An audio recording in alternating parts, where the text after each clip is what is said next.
ka sa Diyos nga amahan, kay ikaw kahayag ug ang kaluwasan.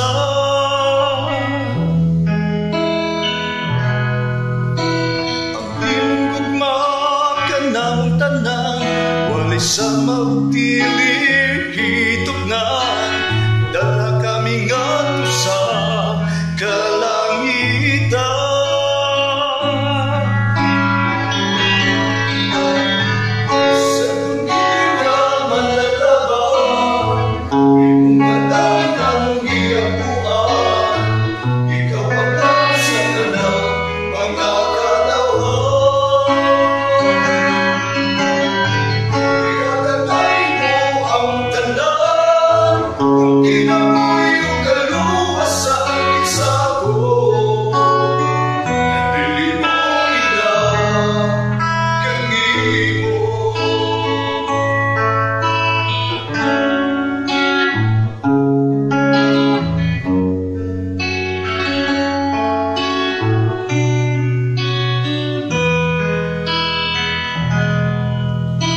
Banwagan mo ang kayutaan, mga kahuyog ang karagatan, kung kini magamit sa